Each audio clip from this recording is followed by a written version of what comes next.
হঠাৎ করেই বিজলি চমকাতে শুরু করলো। সেই ব্যবসায়ী পাশে একটি বড় বাড়ি দেখতে পেল। ব্যবসায়ীটি এরপর সেই বাড়ির কাছে চলে গেল। আর সেই বাড়িটি অনেক বড় ছিল, যাতে করে মনে হচ্ছিল সেটি আকাশের সাথে মিলে যাচ্ছে। বৃষ্টি থেকে বাঁচার জন্য ব্যবসায়ীটি সেই বাড়ির ভিতরে চলে গেল।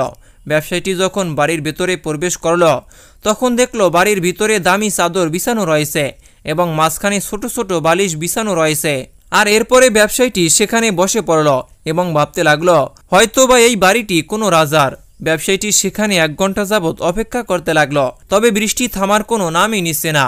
এরপরে ব্যবসায়ীটির ক্ষুধা লেগে যায়। তবে হঠাৎ করেই ব্যবসায়ী দেখতে পায় তার সামনে দস্তরখানা বিছানো রয়েছে এবং তার উপরে নানান ধরনের খাবার সাজানো রয়েছে। ব্যবসায়ীটি পেট ভরে খাবার খেল এবং আল্লাহর শুকরিয়া আদায় করল এবং ততক্ষণে অনেক দেরি হয়ে গিয়েছিল। আর সে কারণেই ব্যবসায়ী উঠল এবং সেই বাড়ির মালিকের কাছে শুকরিয়া আদায় করার চেষ্টা করতে লাগলো, যিনি তার এত ভালোভাবে খাতিরদারি করেছেন। ব্যবসায়ী সেই বাড়ির চারপাশে ঘুরে দেখল, তবে সেই বাড়ির মধ্যে কেউ ছিল না।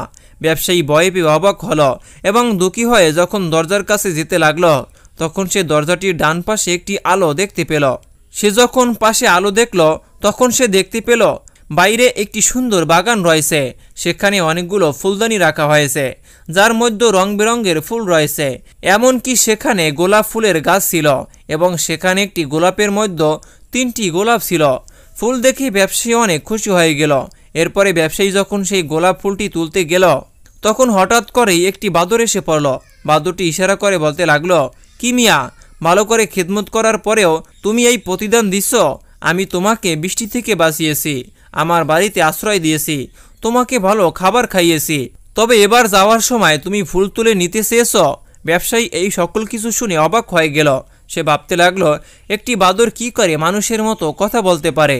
এরপরে ব্যবসায়ী বলতে লাগলো, না না বাদর রাজা, তেমন কিছু নয়। আমি তো বাড়ির মালিককে চারপাশে খোঁজ করছি, তবে এখানে আমি কাউকেই দেখতে পেলাম না। আমি তো শুধু আমার ছোট মেয়ের জন্য একটি গোলাপ নিয়ে যেতে চেয়েছিলাম। যদি তা আপনি আমাকে দিয়ে দেন তাহলে অনেক উপকার হয়। আমার মেয়েটির ইচ্ছা পূরণ হয়ে যাবে এবং অনেক খুশি হয়ে যাবে। আর আমার মেয়ে অতি সহজ সরল এবং মাসুম মেয়ে, আমি তার ইচ্ছা পূরণ করতেই চাই। এরপরে বাদরটা বলতে লাগলো, ঠিক আছে ঠিক আছে, হয়তো আমি সব কিছু জানি। তোমার 3টি মেয়ে রয়েছে এবং ছোট মেয়ে তোমাকে গোলাপ ফুল নিয়ে যেতে বলেছে। এবার তুমি বাড়ি যাও এবং তোমার সবচেয়ে ছোট মেয়েকে আমার কাছে নিয়ে আসো। সে এখন থেকে আমার সাথেই বাড়িতেই বসবাস করবে, কেননা এখানে আমি একাই বসবাস করি এবং তিনি এখানে আসলে আমাকে একা থাকতে হবে না। আর তুমি এটা কখনো মনে করবে না যে এখান থেকে চলে যাওয়ার পরে তুমি আমার হাত থেকে বেঁচে যাবে। আমি তোমাকে 10 দিনের সময় দিচ্ছি, তুমি ভালোভাবে চিন্তা করে নাও।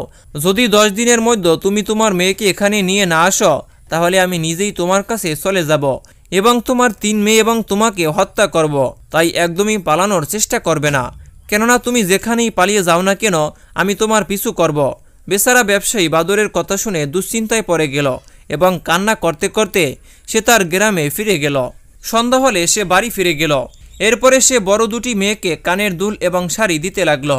তবে সে যখন গুলাবার দিকে তাকালো, তখন সে কান্না করতে লাগলো। গুলাবা জিজ্ঞেস করলো, কি হয়েছে বাবা, তুমি কান্না করছো কেন? বেচারা ব্যবসায়ী বাদরের সকল ঘটনা তার মেয়েকে খুলে বলল।